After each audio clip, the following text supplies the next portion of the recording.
하나님 말씀 다니엘서입니다. 다니엘서. 네, 다니엘서는 구약 성경 저 뒤편에 있는데요. 에스겔 다니엘 6장입니다. 다니엘서. 네, 제가 가진 성경은 1089쪽인데요. 구약 성경 1089쪽. 다니엘서 6장 1절 말씀부터 말씀을 보도록 하겠습니다. 예. 다리우스는 자기가 기뻐하는 대로 왕국에 120명의 총독을 세워 온 왕국을 통치하게 하였으며 그들 위에 총리 셋을 두었으니 다니엘도 그들 중 한 사람이었다. 이는 총독들은 왕에게 손해가 없도록 총리들에게 보고하게 하려는 것이다. 다니엘에게는 탁월한 영이 있어서 다른 총리들이나 총독들보다 뛰어남으로 왕이 그를 세워 온 왕국을 다스리게 할 계획이었다. 이에 총리들과 총독들이 나라 일을 처리함에 있어서 다니엘을 고소할 구실을 찾고자 하였으나 어떤 구실이나 잘못을 찾아낼 수 없었으니 이는 그가 신실하여 조금도 태만하지 않고 아무 잘못도 없었기 때문이다. 그 사람들이 말하기를 우리가 그의 하나님의 율법과 연관된 어떤 구실을 찾지 못하면 다니엘을 고소할 수 없을 것이다 하였다. 이에 총리들과 총독들이 모여 왕에게 나아가 말했다. 다리우스 왕이시여 만수무강을 빕니다.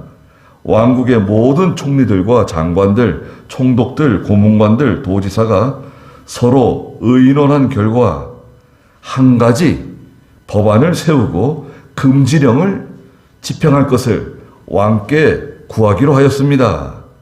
왕이시여 누구든지 30일 안에 왕 외에 어떤 신이나 사람에게 간구하는 자는 사자굴에 던지도록 하십시오. 이제 왕이시여 금지령을 세우시고 조서에 왕의 도장을 찍어 메대 사람과 페르시아 사람의 변경할 수 없는 법을 따라 그것을 고치지 못하도록 하십시오. 이에 다리우스 왕이 그 조서와 금지령에 왕의 도장을 찍었다. 다니엘은 그 조서에 왕의 도장이 찍힌 것을 알고도 자기 집으로 가서 자기 집 다락방에서 예루살렘을 향하여 창문을 열고 이전에 하던 대로 하루에 3번씩 무릎 꿇고 기도하며 하나님께 감사하였다.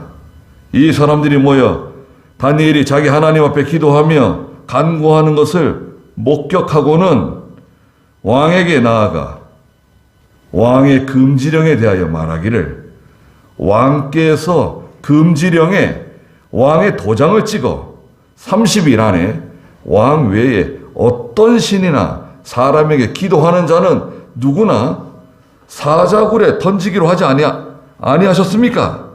하니 왕이 대답하여 말하였다. 그 명령은 확고하니 변경할 수 없는 메대와 페르시아 사람들의 법대로 된 것이다. 그들이 왕께 대답하여 말하기를 왕이시여 포로로 잡혀온 유다 자손 다니엘이 왕과 왕의 도장이 찍힌 그 금지령을 존중하지 않고 하루에 3번씩 여전히 기도합니다. 라고 하였다. 그랬습니다. 예. 오늘 다니엘서 6장 1절부터 13절 말씀의 제목은 여러분 주보에도 있는 것처럼 이전에 하던 대로 기도하며 감사하는 사람 다니엘에 대해서 말씀하셨습니다. 10절 마지막에 보면 예루살렘을 향하여 창문들을 열고 이전에 하던 대로 하루에 3번씩 무릎 꿇고 기도하며 하나님께 감사하였다. 그랬습니다. 예, 여기 다리우스 왕이 나오죠. 1절 한번 읽어보시겠어요? 다리우스는 자기가 기뻐하는 대로 왕국에 120명의 총독을 세워 온 왕국을 통치하게 하였으며. 네, 다리우스 왕인데요. 다리우스.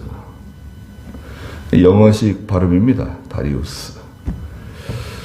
예, 원문에도 다리우스라고 되어 있어요. 예, 다리우스라고 읽으면 되는데 우리 전에 개혁성경에서는 다리오라고 이제 다리오라고 적어놨기 때문에 영어식 표현하고도 맞지 않고 원문하고도 맞지 않았습니다. 이 다리우스 왕이 있는데요. 이 다리우스는 그 5장 그 이제 마지막 30절, 31절 있잖아요. 벨사살 왕이 그 술잔치 벌리다가 망했잖아요. 벽에 손이 나타나가지고 벽에요. 그죠? 술잔치 벌리고 있는 벽에 손가락이 나타나가지고 글씨를 쓴 거 아닙니까? 글씨를 쓰는데 아무도 그 글씨를 못 알아본 거예요. 사람들이 다 벌벌 떨었죠. 예. 예. 이거는 이상한 일이에요. 여러분 뭐 생각해 보세요. 막 벨사살 왕이 사람들 모아놓고 술잔치를 벌렸는데 그 5장 1절 2절 한번 읽어보시겠어요? 벨사살 왕이 귀족들 1000명을 위하여 큰 잔치를 베풀고 그 1000명 앞에서 술을 마셨다. 벨사살이 술을 마시면서 그의 부친 느부갓네살이 예루살렘 성전에서 빼앗아온 금그릇, 은그릇을 가져오라고 명령하니 이는 왕과 귀족들과 왕비들과 후궁들이 그것으로 술을 마시려 했기 때문이었다. 네. 뭐 술잔치를 벌리고 있는데 5절에 가면 5장 5절에 그 사람의 손가락에 나타나가지고 벽에다 글씨를 쓰는 거예요. 글씨를 쓰는데 뭐 사람들이 그 광경을 바라보고 말이죠. 예. 그만 죽은 나무처럼 되어버렸습니다. 벨사살 왕이 벌벌 떨었어요. 무릎이 막 서로 부딪혔다 그랬어요. 이 글씨를 읽을 사람이 없네요. 도대체 이 글씨가 무슨 뜻인가? 그때 다니엘을 불러오죠. 늙은 다니엘이 거기 불려갑니다. 그 당시에 다니엘은 그 직분을 맡지 않고 있었어요. 전에 총리였는데 벨사살 아버지 때는 나라의 수석 총리였습니다. 그런데 벨사살 때는 다니엘을 기용하지 않았어요. 다니엘이 와가지고 글씨를 읽었죠. 글씨는 뭐였습니까? 메네 데겔 우바르신이다. 무슨 뜻이냐? 이 글씨는 왕이 저울에 달려 그 무게가 차지 않았다. 무게에 도달하지 않았다. 그래서 오늘 밤에 당신 벨사살 왕이 하나님의 징계로 죽게 될 거다. 그리고 나라가 망하게 될 거다. 여러분 생각해 보세요. 아니 왕들과 신하들하고 귀족들 1000명이 모여가지고 술잔치를 벌리고 있는 그 자리에서 다니엘이 하는 말이 그겁니다. 오늘 저녁에 왕이 죽을 거라고, 나라가 오늘 저녁에 망할 거라고 말해줬습니다. 그리고 그 말대로 그날 저녁에 바벨론이 멸망했어요. 망했습니다. 그리고 나서 왕이 된 사람이 바로 6장 1절에 있는 다리우스입니다. 다리우스는 9장 1절에 가면 그 아버지의 이름이 기록되어져 있어요. 9장 1절 한번 읽어보시겠어요? 메데우선이며 아하수에로의 아들인 다리우스가 바벨로니아 왕국의 왕이 된 첫 해. 네. 메대 사람이고요. 메대 사람. 메대와 바사가 나오는데요. 메대와 바사가 여러분 좀 재미없어도 들어보십시오. 메대 이제 과거에 아시리아 왕국이 있었죠. 아시리아 제국이 있었어요. 네. 네. 아시리아가 세계를 다스리고 아시리아가 북이스라엘을 멸망시켰죠. 근데 이 아시리아가 멸망했습니다. 누구에 의해서? 바빌로니아 느부갓네살 왕이라고 하는 희대에 참 제왕이 나타나가지고 바빌로니아를 왕성하게 부흥시켜가지고요. 아시리아를 무너뜨렸죠. 그 느부갓네살이 죽고 벨사살이 죽고 이제 바빌론이 망하게 되었는데 누구에 의해서 망했냐? 메대 바사에 의해서 나라가 멸망한 겁니다. 말씀드린 것처럼 메대 바사는 두 세력인데요. 두 나라인데 예, 바사가 이 메대를 흡수해요. 바사가 메대를 흡수해가지고 이제 페르시아가 됩니다. 페르시아 아시죠? 페르시아가 이제 세계를 지배하게 되는 겁니다. 근데 이 다리우스는 메대 사람이라는 거예요. 그리고 이제 이 페르시아가 이제 시간이 지나서 또 쇠약해지고 멸망하게 되는데 누구에 의해서 멸망되느냐? 로마의 그리스, 헬라에 의해서 이제 멸망됩니다. 그리고 헬라는 또 로마에 의해서 멸망이 되고 이게 세계 역사예요. 세계 역사이고 그 세계 역사 가운데 한 페이지를 여기 성경에 지금 기록하고 있는 거예요. 다리우스 왕 때 다리우스는 메대 사람이에요. 메대 사람 다리우스가 이제 바빌로니아를 다스리는 겁니다. 바빌로니아를 다스리는데 총리 3명을 세웠어요. 다리우스는 자기가 기뻐하는 대로 왕국에 120명의 총독들을 세우고 총독 120명. 그러니까요. 총독은요. 지금으로 말하면 도지사입니다. 여러분. 도지사인데 지금으로 우리나라로 말하면 뭐 충청도, 충청북도, 충청남도, 뭐 경상북도, 경상남도, 전라북도, 전라남도 이런 도가 아니에요. 말하자면 국가의 국가. 120개의 나라를 다스리는 겁니다. 120개의 나라를 다스리는데 총독이 몇 명입니까? 120명이에요.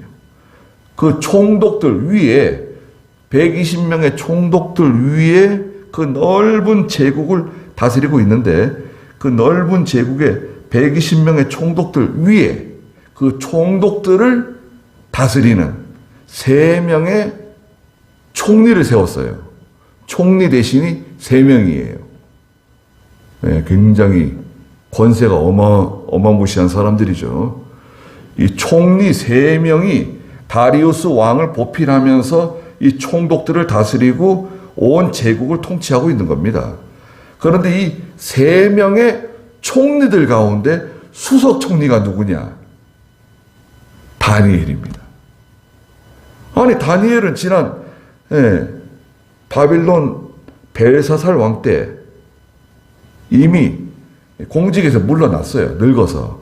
늙었고 벨사살 왕이 공직에 올리지 않았어요.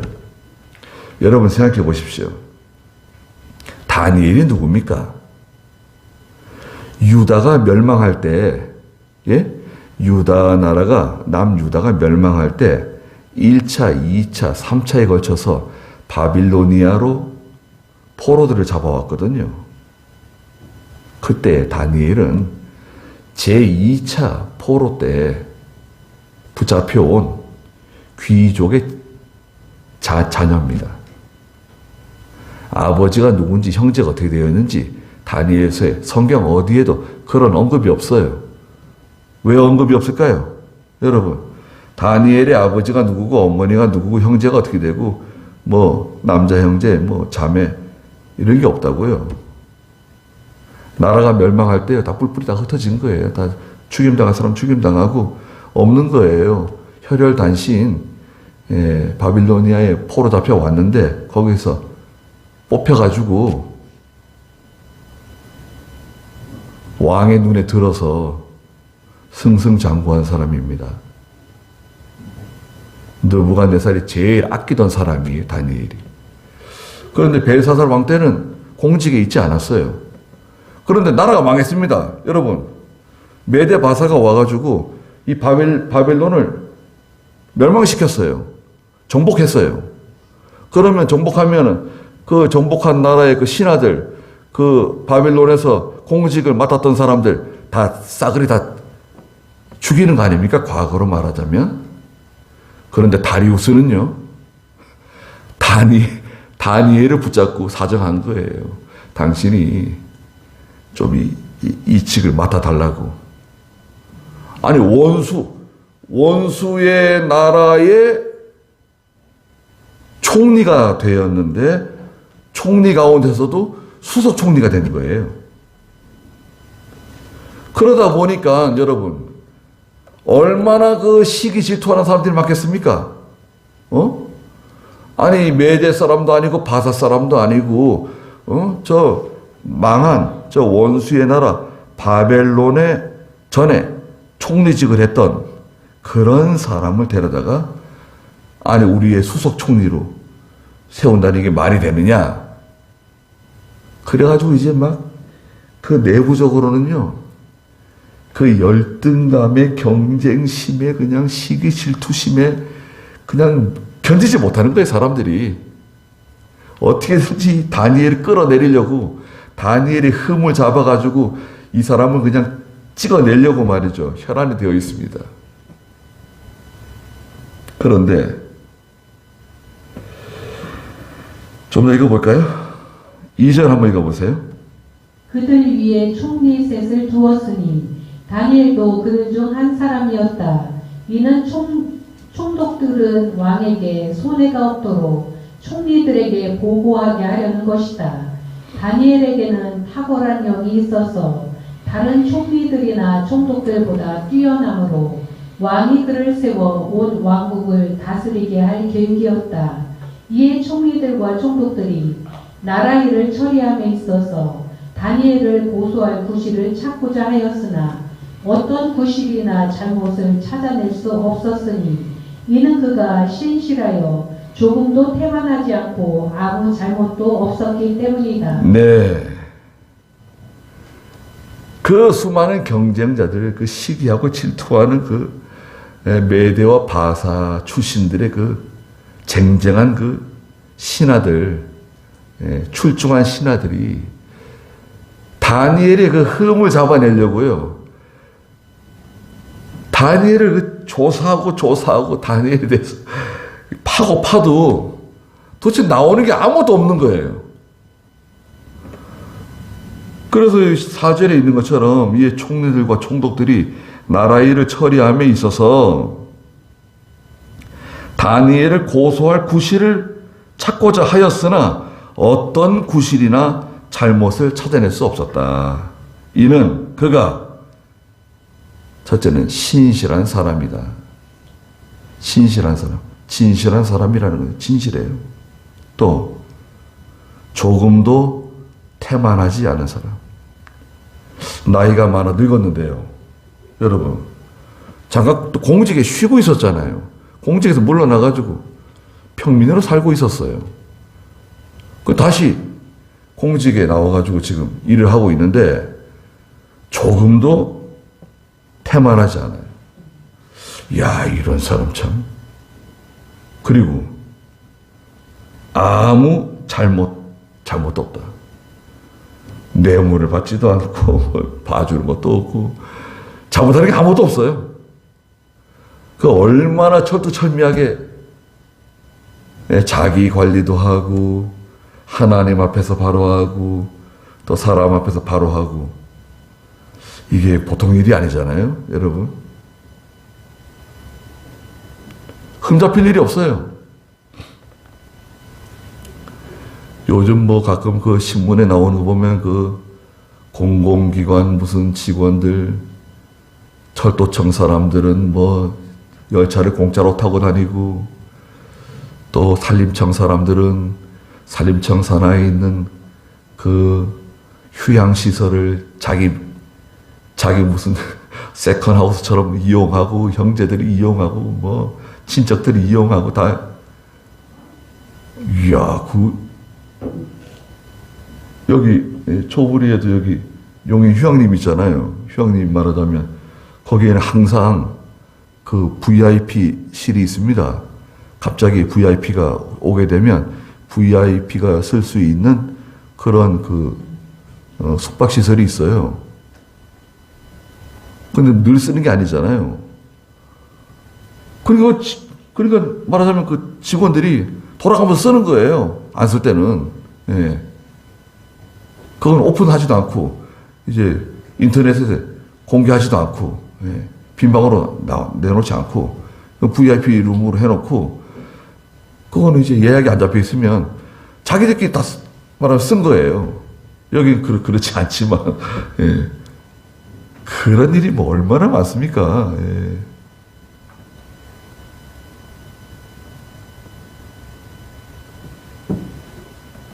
참, 우리나라도 많이 뭐 선진국이 되고 뭐 그랬다 그래도 거기도 다 예수 믿는 사람들 있겠죠. 예수 믿는 사람들도 다 서로 눈 감아주고 자기도 해 먹고 같이 거기서 또 그런 게 없는 거예요. 다니엘은요. 아무리 현미경을 갖다 놓고 조사를 해도 이 사람 뭐 잘못한 게 드러나진 없는 거예요. 허물이 없는 거예요. 그러니까 이거 어떻게 해요? 근데 조사를 하다 보니까 다니엘의 약점을 하나 발견했어요. 약점이 있어요. 약점. 다니엘의 약점이 뭡니까? 5절 읽어보세요.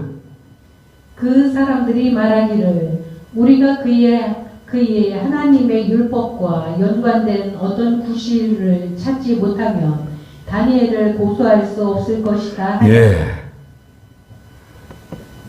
다니엘은 하나님을 섬기는 사람이에요. 하나님과 율법과 연관된 어떤 구실이 없으면 다니엘을 걸 수가 없다. 하나님에 대해서 또 율법에 대해서 뭔가 걸어야 된다는 거예요. 하나님이나 율법에 어떤 구실을 만들어야 된다. 구실. 예. 조사해 보니까 좋은 구실을 하나 만들었습니다. 그 구실이 뭔가요? 6절 읽어보세요. 이에 총리들과 총독들이 모여 왕에게 나아가 말했다. 다리우스 왕이시여 만수무강을 빕니다. 왕국의 모든 총리들과 장관들, 총독들, 고문관들, 도지사가 서로 의논한 결과 한 가지 법안을 세우고 금지령을 집행할 것을 왕께 구하기로 하였습니다. 왕이시여 누구든지 30일 안에 왕 외에 어떤 신이나 사람에게 간구하는 자는 사자굴에 던지도록 하십시오. 이제 왕이시여 금지령을 세우시고 조서에 왕의 도장을 찍어 메대 사람과 페르시아 사람들의 변경할 수 없는 법을 따라 그것을 고치지 못하도록 하십시오. 네. 예. 이 누가 모였습니까? 모든 총리들, 장관들, 총독들, 고문관들, 도지사가 서로 의논한 결과 한 가지 법안을 만들기로 했습니다. 금지령입니다. 이 금지령을 집행하도록 왕께서 조서에 어인을 찍어주시면 감사하겠습니다. 내용이 뭐냐? 내용은 다름이 아니라 왕이시여 누구든지 30일 안에 앞으로 30일 안에 왕 외에 다리우스 왕 외에 어떤 신이나 어떤 누구의 어떤 사람에게 기도하거나 간구하는 사람은 사자굴에 던지도록 하는 내용입니다. 다리우스 왕이 들을 때 말이죠. 아, 자기를 위해서 이렇게 백성들이 충성하고 자기를 위해서 이렇게 자기를 높여주고 예우해주고, 아, 이렇게 참, 이거 봐라. 이거 신하들이 참 나를 이렇게 많이 생각해 주는구나. 참 기특하네. 고맙네. 그런 좋은 아이디어가 누구한테 나왔나? 예. 아주 흐뭇해가지고요. 예. 그리고 이 메데바사의 금지령, 왕의 도장을 찍게 되면요, 아무도 이거는 변경을 시킬 수 없는 거예요. 왕조차도 한번 도장을 찍으면 그 누구도 이 법령은 변경이 안 되는 법령이 되는 겁니다. 예. 그런 규례와 전통이 있어요. 자, 왕은 여기에 다니엘이 이 먹잇감이 될 거라고는 생각도 못한 거죠. 다니엘은 왕이 가장 총애하는 다니엘을 통해서 나라를 다스리고자 했잖아요. 예? 3절에 있는 것처럼 3절 한번 다시 한번 읽어보시겠어요? 다니엘에게는 탁월한 영이 있어서 다른 총리들이나 총독들보다 뛰어남으로 왕이 그를 세워 온 왕국을 다스리게 할 계획이었다. 다니엘을 세워가지고 온 왕국을 다스리도록 다니엘밖에 믿을 사람이 없다. 다니엘에게 맡기면 걱정할 게 없다. 예. 나 대신 나야 이렇게 자리에 앉아 있는 거고 명목상 왕이고 모든 통치 나라를 다스리는 모든 이 재반 이 정치적인 문제 이 기술적인 문제는 다 다니엘이 도맡아서 하도록 그렇게 만들 계획을 가지고 있었는데 다니엘이 얼마나 중요한 사람입니까? 그런데 그런 다니엘을 찍어내려는 계획입니다. 다니엘이 이 사실을 알았다 그랬습니까? 도장을 찍었죠? 9절에 보니까 이에 다리우스 왕이 그 조서와 금지령에 왕의 도장을 찍었습니다. 너무나 참 흐뭇하고 야, 참 이 신하들이 나를 이렇게 높여주고 이렇게 참 충성하는구나. 너무나 흐뭇해가지고 기쁜 마음으로 그 금지령의 도장을 찍었어요. 다니엘은 10절 읽어보세요.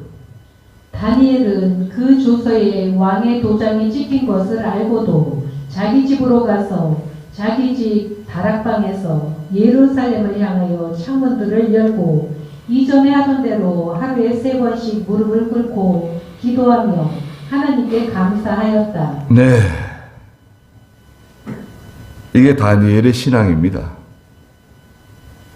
다니엘은 사자굴에 들어가서 사자밥이 되지 않고 나온 그것이 중요한 것보다도 여기 6장 10절에 다니엘은 첫째 그 조서에 왕의 도장이 찍힌 것을 알고도 알고 있었다는 거죠.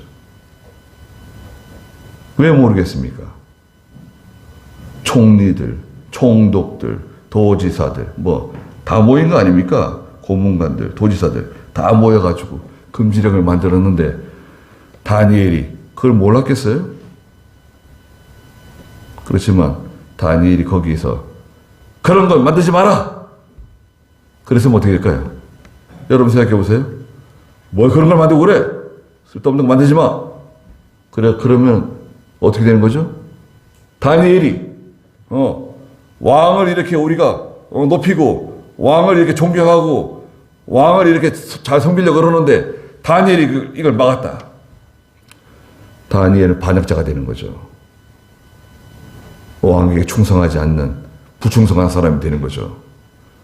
이렇게도 걸리고 저렇게도 걸리게끔 만들어 놓은 거예요. 다니엘은 이것을 알고도 두 번째 자기 집으로 가서 자기 집 다락방에서 예루살렘을 향하여 창문들을 열고 그랬습니다. 자기 집에 가서 늘 하던 것처럼 예루살렘을 향해서 지금 바빌로니아의 포로 생활하는 거 아닙니까? 포로로 잡혀와가지고 지금껏 나라를 위해서 이렇게 공직에 있어서 충성하는 거 아닙니까? 다니엘은 포로 귀환 때 돌아오지 않았어요. 돌아오지 않고 계속 머물러 있게 됩니다. 이제 뒤에 가면 고레스가 나오죠. 고레스가 몇 장에 나옵니까? 고레스가 나와서 이스라엘을 해방시켜 주죠. 10장에 페르시아 왕 고레스가 나오는데 요번에 이스라엘 지금 전쟁하고 있는데 미국 대통령 바이든이 내가 고레스의 역할을 하겠다고 그러잖아요. 고레스, 이스라엘을 해방시킨 고레스 왕, 페르시아 왕 고레스.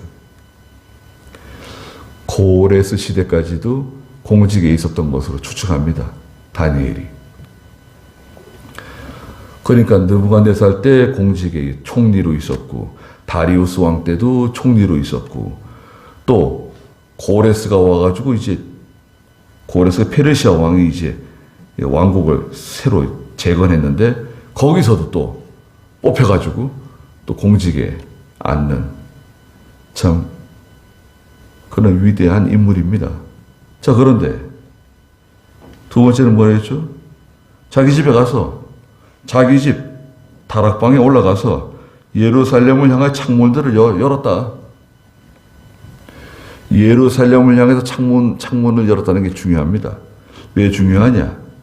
열왕기상 8장 48절 49절에 보면 솔로몬 성전을 세우고 나서 하나님께 기도하는 장면이 나와요.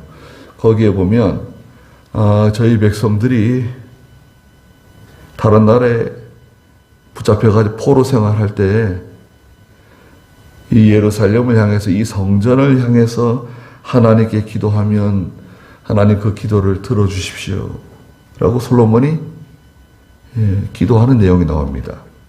열왕기상 8장 48절 49절 한번 읽어주시겠어요?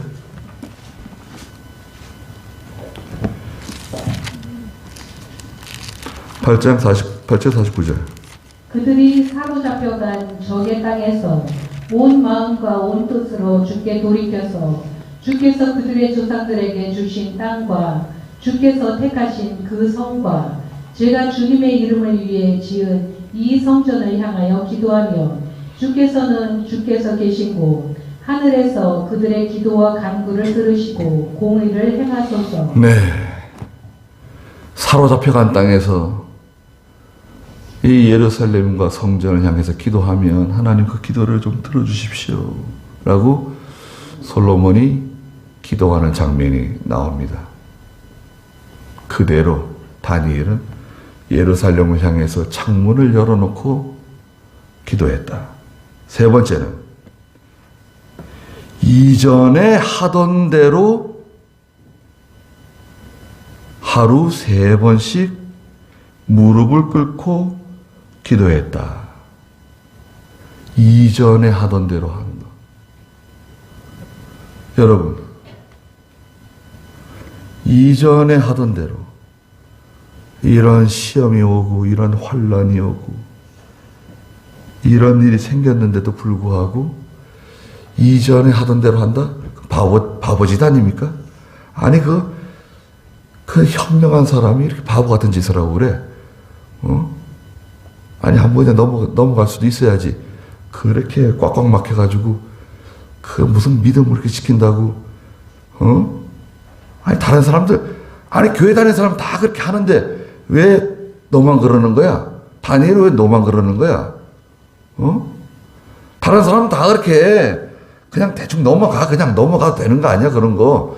그걸 뭐 이렇게 따지고 그냥 양심을 쓴다 그러고 믿음을 지킨다 그러고 하나님 말씀 순종한다고 왜 그런 식으로 인생을 사냐 이렇게 갑갑한 거죠. 예, 그런 거 있지 않습니까? 주변에 여러분들한테 그런 말 하지 않으세요? 사람들이? 안 한다고 하면 좀 이상한 거 아니에요? 예? 여러분 주변에 예수 믿는 사람 많잖아요. 너는 뭐 예수 이상하게 믿냐? 이렇게. 뭐 별나게 예수를 믿어. 야, 교회 다니는 사람 뭐, 야, 내 주변에 뭐 많이 있는데 그 사람은 너 같지 않다, 야. 아유, 너는 뭐 이상한 교회를 다니는가 봐. 뭐 예수를 이상하게 믿어. 왜 이상하게 그렇게 사람이 꽉꽉 막혀가지고 그렇게 뭘 믿음을 지킨다 그러고 하나님 말씀대로 한다 그러고 뭐 양심 쓴다 그러고 아유 그렇게 좀 하지 마라. 좀 적당히 좀 해라 좀 제발 좀. 그런 사람들 없습니까? 다니엘은 이전에 하던 대로 하루에 3번씩 이스라엘 백성들은요, 경건한 그 성도들이 하루에 3번씩 기도하는 습관이 있어요. 첫째는 이제 새벽에 해가 뜨기 전에 일어나서 하나님께 기도하는 시간. 두 번째는 정오에 기도하는 시간이 있습니다.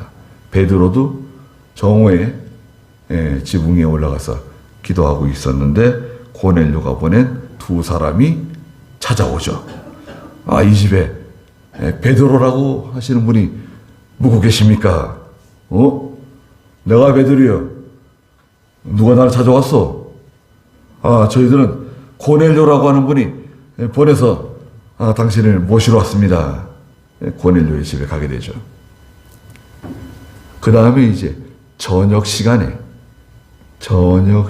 이제 기도하는 습관이 있어요. 저녁 식사 전 혹은 저녁 식사 후에 조용한 자리를 찾아가서 기도하는, 하루 3번씩 기도하는 그런 습관이 있어요. 경건 다 그렇게 한다고는 볼 수 없고 경건한 성도들이 이렇게 기도하는 습관이 있었는데 다니엘은 뭡니까? 아니 지금 120도를 다스리는 총독들이 올리는 보고 내용을 다 종합해가지고 총리 3명이서 그 보고서를 다 검토하고 그 다음에 결재를 하고 그 보고서를 또 다리우스 왕에게 또 보고하는, 얼마나 하루 일정이 바쁘고 만날 사람들이 많고 보고받을 게 많고 확인할 게 많고 도장 찍어야 될 게 많은데 다니엘은 매일같이 하루도 빠짐없이 그 바쁜 일상 가운데 전에 하던 그대로 집에 가서 예루살렘을 향해서 무릎을 꿇고 3번씩 기도했다.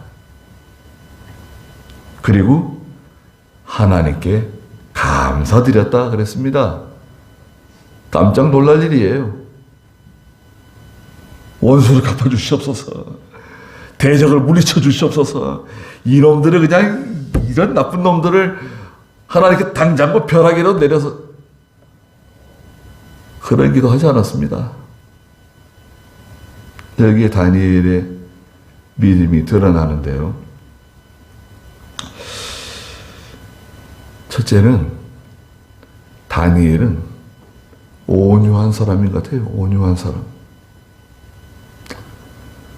예수님께서 마태복음 5장에 심령이 가난한 사람은 복이 있다. 애통하는 사람은 복이 있다. 온유한 사람은 복이 있나니 저희가 어떻게 한다 그래요? 땅을 기업으로 얻을 것이다. 그랬죠? 마태복음 5장 몇 절입니까? 5절에 온유한 자들은 복되다. 그들이 땅을 상속받을 것이기 때문이다. 온유한 사람은 많은 사람들이 그 사람을 따라요. 많은 사람들을 얻는다는 뜻이 있어요. 여러분, 땅을 상속받는다는 것은 그 땅떼기를 받는다는 게 아니라 많은 사람들을 자기의 사람으로 얻는다는 뜻이 있습니다. 사람이 온유해야 돼요. 저도 좀 온유해져야 되는데 참 그게 잘 안 되는 것 같아요.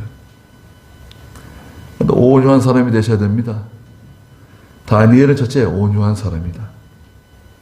두 번째, 다니엘은 이 모든 것을 하나님께 다 맡겼다. 하나님께 다 맡긴 하나님을 신뢰하는 사람이다. 하나님께 다 맡깁니다. 제가 이제 포로로 잡혀와가지고 당장 죽었어야 마땅한 사람이 지금까지 고위직에서 총리직을 얼마나 오랫동안 하고 얼마나 존경을 받고 얼마나 칭송을 받고 영광을 누리고 원수의 나라에 와가지고 붙잡혀 와서 여기서 고위공직자가 되어가지고 왕을 섬기고 이렇게 하나님께서 지금까지 인도해 주셨는데 이것도 하나님께 다 맡깁니다. 모든 걸 하나님께 다 맡깁니다. 하나님을 신뢰하는 사람이다. 세 번째, 마지막으로 다니엘은 이 원수를 사랑하는 사람이다. 원수를 사랑하는 거예요. 예수님께서 그러셨잖아요. 내 원수를 사랑해라. 원수 같은 사람을 사랑해라.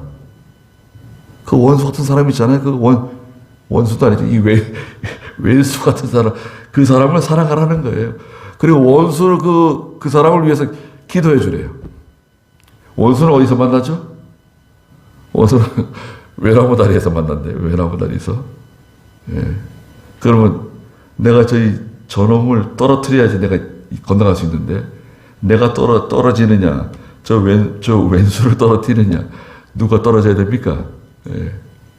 예수님께서 원수를 위해서 기도해 주라고. 그게 쉬운가요? 여러분? 이건 거의 불가능한 일 같잖아요. 그런데 할 수 있으니까 하라 그러신 거예요. 여러분, 이거 할 수 있으니까 하라 그러신 거예요. 다니엘은 첫째 어떤 사람이라고요? 온유한 사람이다. 마음이 너그러운 사람이에요. 온유의 친구가 있어요. 동전의 양면처럼 온유한 사람은 항상 그 친구가 겸손입니다. 겸손. 온유한 사람은 겸손한 사람이에요. 반대는 뭔가요? 교만한 사람이죠. 이 사람은 완고한 사람이죠.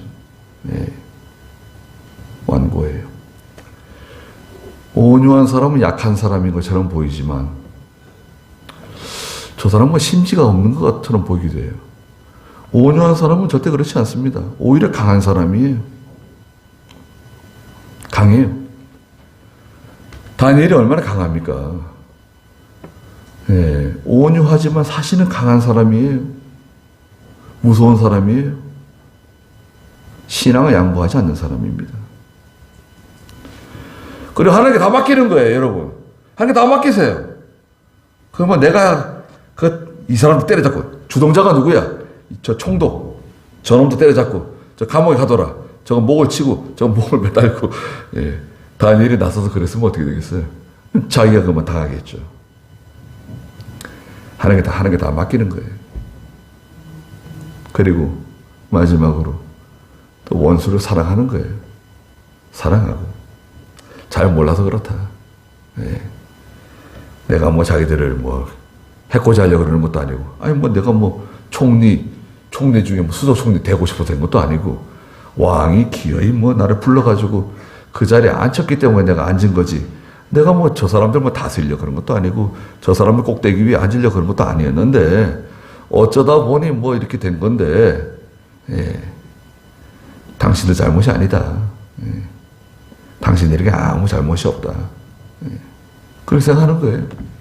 얼마나 참 마음이 편안한 사람입니까? 걱정이 없어요. 알고도 하지 않았어요. 그리고 그 믿음 지키는 거예요. 여러분, 날마다 자기 집에 가서 예루살렘을 향해서 창문을 열어놓고, 그 왜 창문을 열어놨을까요? 창만 닫아놓고 안에서 엎드려 기도하든 뭐 자기 하던 대로 하든지 창문 닫아놓고 했으면 괜찮았을 텐데 그 왜 창문을 열어놨을까요? 창문을 닫으면 자기 양심이 편하지가 않은 거죠. 자기 신앙 양심이 맞지 않는 거죠. 창문을 더 전에보다 더 활짝 열어놓고 기도하는 거죠. 하나님께 엎드려서 하루에 3번씩. 결국 그 모함에 걸려가지고 사자굴에 들어가게 되죠.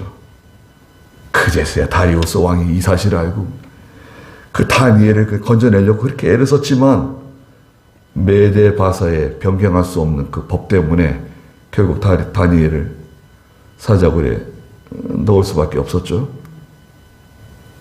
그리고 다니엘은 그 사자굴에서 무사히 살아서 나오게 되었죠. 우리도 그런 겁니다. 늘 하던 대로 우리가 믿음으로 살던 그대로 변치 않는 겁니다. 변하면 안 돼요. 여러분. 변하면 안 됩니다. 그래서 레위기서에 보면은 11장에 전에 성경에서는 칠면석척 잡아먹지 말라고. 칠면석척이 뭔가요? 원문에는 카멜레온이에요. 카멜레온. 여기 가면 이런 색깔로 변하고 저리 가면 저런 색깔로 변하고 막 색깔을 바꾸는 그런 짐승을 잡아먹지 마라. 그런 거는 잡아먹을 짐승이 못 된다. 변하면 안 된다. 믿음이 이래다 저래다 변하면 안 돼요. 항상 견고하고 결기가 있어야 됩니다. 온유한 사람은 약한 사람이 아니에요. 온유해서 끝까지 믿음을 지켜나가는 그런 저희가 다 되시길 바랍니다. 기도하겠습니다. 거룩하신 하나님, 다니엘은 이 모든 사실을 다 알면서도 이전에 하던 그대로 예루살렘을 향한 창문을 활짝 열어놓고 하루 3번씩 엎드려 하나님께 기도하며 감사했다고 말했습니다. 저희도 다니엘과 같은 믿음을 허락해 주시고 변하지 않게 해주시고 온유하고 하나님께 모든 것을 맡기는 또 원수를 사랑하는 그런 믿음의 마음을 허락해 주시옵소서. 예수님의 이름으로 기도드리옵나이다. 아멘.